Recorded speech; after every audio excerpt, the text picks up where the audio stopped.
Hi, I'm Marie Eldredge. I'm an educator in the Handi Quilter studio, and today I'm joined by Cathie Zimmerman, who is one of our technicians, and she has a great technique for using Skew too. So Cathie has this beautiful quilt.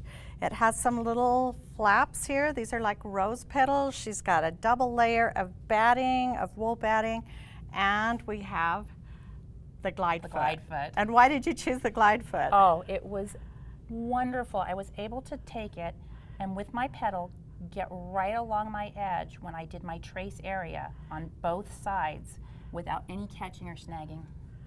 Okay, so it looks like you have different areas that you've created and then put a design in it, so let's see how it works. So what I'm doing is I am creating a pattern for an area, and my area is going to encompass this curve because I'm trying to recreate this curve in my pattern so that when Skew warps the pattern to my area, it creates the shape of my petal. So the first thing I need to do is create that area. So you're going larger than what your area is. Bigger than what I want, and Okay. I'm not actually following my shape precisely now, I'm just getting that curve. Okay. Okay. So we're going to multi-point around the area. So not too tight on your curves. Not too tight here because I just want the shape. I'm not trying to get an exact. This is step one. Yes.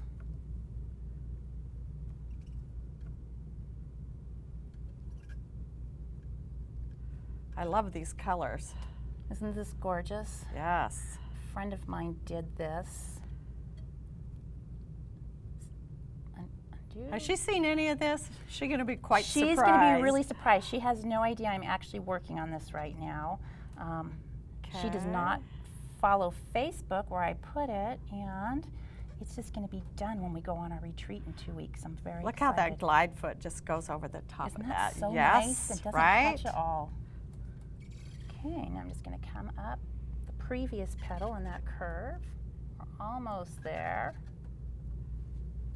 Okay, that's a crazy looking area, but it really works. It's very impressive to see it jump in there. Okay, so we've got our area set now, and let's go ahead so we can see what we're looking at. Okay, so now I just need to get my file, and the one we've chosen to use today was Blustery Breeze. Okay, and it's really big right now, and I, of course, don't want to put that on my little tiny petal.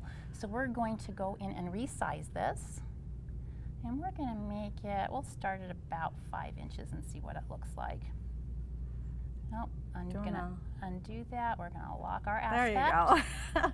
Well, it would have been warped to start. It would have, yeah, there you go. And I haven't tried that yet. That might be interesting.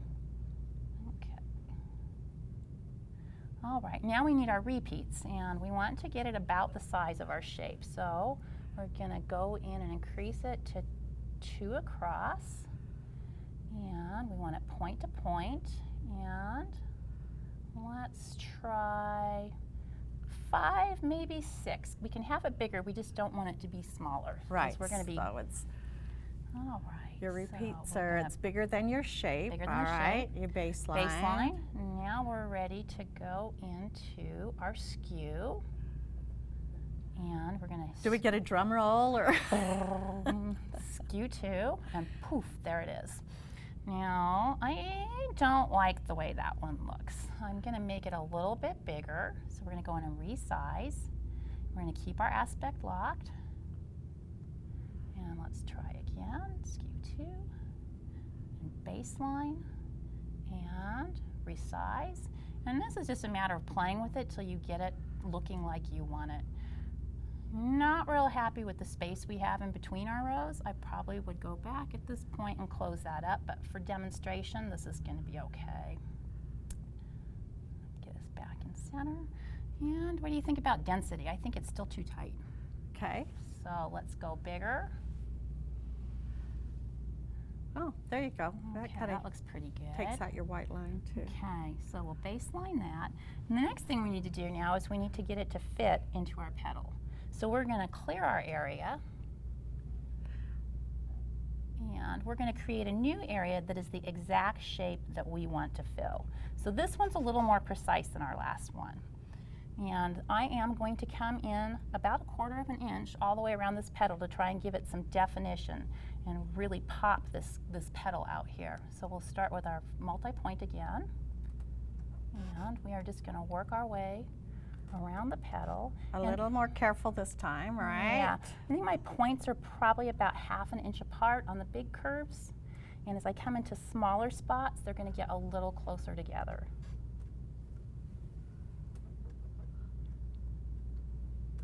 A 1/2 inch on your quilt, right? Yes. 1/2 inch Yeah. different. Okay. Okay.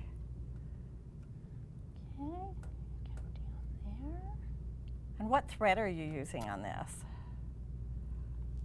Pink. Just pink? Are you changing your colors So to I go have with been the- actually changing my Okay. colors. So I started with a lighter color and I've come out with darker colors as I've worked my way out the rows, hoping to give it a little more definition with color as well as density of quilting.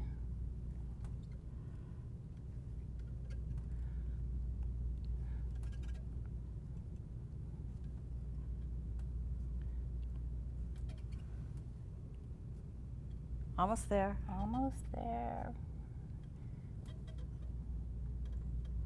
This one. We're going to come over this way around this curve. These are crazy shapes. Yeah, some of these were a little tricky. I couldn't even figure out where the petals were on a few. It's like,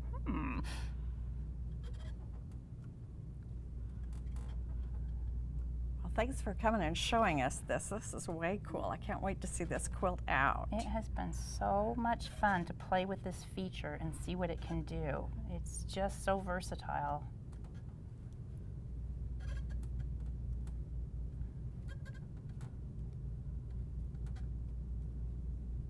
And we're coming around the home stretch here.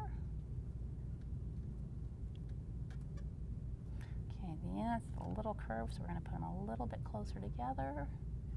And there is our final one. All right. Okay. So next what we need to do, we're going to go into our crop. And we are going to crop inside our shape, outside of our shape. And so we've got our crop. We can now decide whether we like the positioning of the pattern. Let's close it. Let's close it first. Yeah, okay, there you close go. it. And then Just do a drag. drag. And you can move that around inside your crop. So- Okay, and see what we like and change its Oh, yeah. So you can see a orientation. little over here, more dense, more Yep. curve. So you can just kind of, Ooh, that's pretty good. I like that. Yep, I think that's good. So we're going to go with that. Okay. So now we would do our drop and baseline, and then we're ready to stitch. Let's see. I can't wait. Now we want to, on this, because this is very small quilting, I have been setting my stitches at about 18 stitches per inch. Okay. So stitch size needs to change. We'll increase that. And that gives you those really nice curves on your little tiny corners and as you're stitching through. So you're using a fine thread as well. Very fine, Okay. yep. Yeah, I think I started in the center with bottom line. Oh, now we're ready to go in and run. I want my trace on because as it's doing this, I actually want it to trace that shape So if you turn that on now, it'll do that one first, and then it'll go Okay. and fill in. Okay. Okay. So trace area. Area. There you go. Okay. Okay, pull up our bottom thread. Oh, we have the auto pull up on. don't Yeah, we? we set that for Okay, you. thank you. Then we're ready to resume.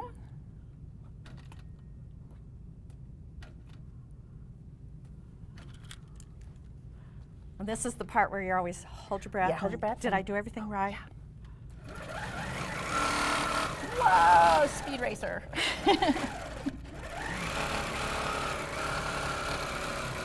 So now as it comes down to that petal, you can see it got right up next to it. You just there, it didn't catch at all. Yeah, we can probably go A a little little faster. bit faster. Somebody sabotaged us on that, but there we go. Oh, nice. And it's gonna tie off for us. I think I'm gonna like this little. I think so too. I think I'll go right along the outer edge next, and that'll just really pop. Yeah, and how about right here? Yes, definitely. Yeah. But with that glide foot, you can just get right in there. And disable.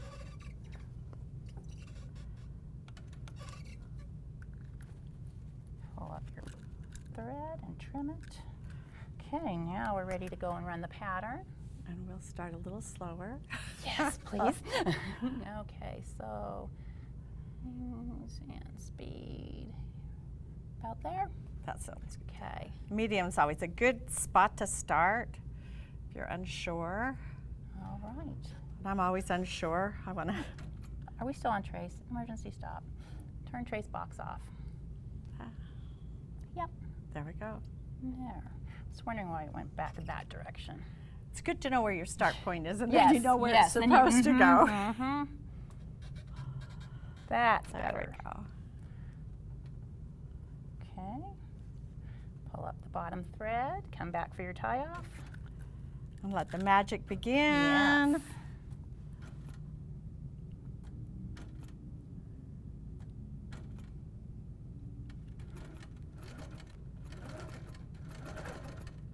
And you said, now, do you ever stitch these out at the side so you know how big they're going to go? You know, I or- haven't yet, but I think you could to test it and see. So far, I've gotten really lucky and they fit. I guess you can kind of tell from what you see on screen Yeah. to how big the little shape is going to quilt out. And there it goes. And they're a little distorted. They're a little skewed. A little skewed, but I think that gives it that shape so you feel the curve.